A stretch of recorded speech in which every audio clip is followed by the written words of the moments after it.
I'm going to tell you the craziest thing that I've ever seen take place in a church, and I think that despite everything you may have seen, this will still shock you. So I went to a church service on a Friday night with a friend, and after the time of worship, the pastor gets up and he says that the message will be divided into 3 parts and there'll be 3 speakers. They were young people in their 20s, and the pastor said that they are highly anointed and that they are the future of the church. So there were 2 brothers and then there was a young lady. Now, the Bible prohibits a female preaching in this setting, but I'm not going to get into that in this video. I'll continue on with the story. So the first brother is actually the youth pastor at the church. So keep that in mind. He's looking after the young people. And he comes up on stage like a rock star and he's like, whoa! So it doesn't get off to a great start, and I'm thinking, well, okay, here we go. And then he's up on the stage and he's like, got all this energy, and he's like, I've come up with these dance moves with my brother, dance moves to biblical stories, and I'm gonna show them to you. And then he's like, so-and-so come up on stage, so-and-so come up on stage, Pastor so-and-so come up on stage, Pastor so-and-so come up on stage. So he's there with, no joke, about 20 people behind him who are all about to copy the dance moves that he's doing. Now, the first one that he does, if you can believe it or not, is the fall of man. So obviously this is the event that led to all of the death and the disease in this world, the corruption of the nature of man that put us under the judgment of God, that makes us deserving of hell, and for which Jesus shed his precious blood to redeem us from. And they're turning this into a dance move and a joke. So he's there and he's going, all right, reaching for the fruit. And he's turning it into a dance move. And if that's not bad enough, then he goes, and now realizing I've been caught. And he's just making a joke of it. And all the people behind him, including some of the pastors that were there, are doing the moves with him. And then he's going from one side of the stage to the other, and he's doing the triumphal entry as another dance move. They're all doing it behind him as well. And then he's doing the flipping tables. He goes from one in the temple, Jesus, and then he comes back across the other side of the stage, and he's like, and chasing him out with a whip. Now, keeping in mind that this is Jesus' righteous anger in the temple for what was taking place in there. This isn't something to joke about.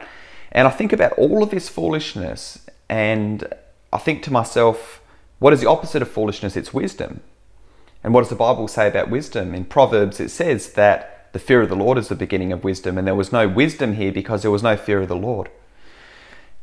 Incredibly irreverent.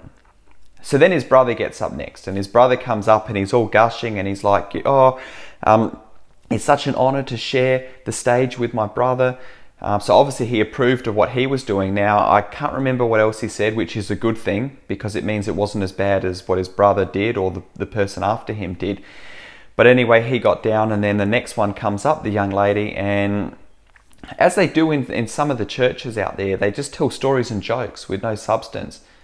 But not only did she do this, it was completely irreverent, and there seemed to be no point. She was telling this story about how sometime when she got drunk and she was stealing road stuff from the property from the council, and then she peed in a public place, and she's laughing about it all. There's nothing about repentance. There's nothing. I couldn't work out what she was trying to get at. And anyway, she gets down, and then what's even more crazy, there's 2 things. The first thing is the pastor comes up on the stage and he says, thank you so much to these anointed young, men and women. And I'm thinking, what? These people should have been pulled from the stage immediately. And he approves what actually happened. The second thing that I think is ridiculous is that the people in the congregation are oblivious to the nonsense that's going on. They're laughing, they're encouraging her, and they think this is a service. It's crazy. I remember a quote from Spurgeon when he said, a time will come where there's no longer shepherds feeding the sheep, but rather clowns entertaining the goats. And we see that. And I think to myself, how is this allowed to happen? And I think to myself, if this had happened years ago, it wouldn't have been allowed to happen because it would have been so ridiculous.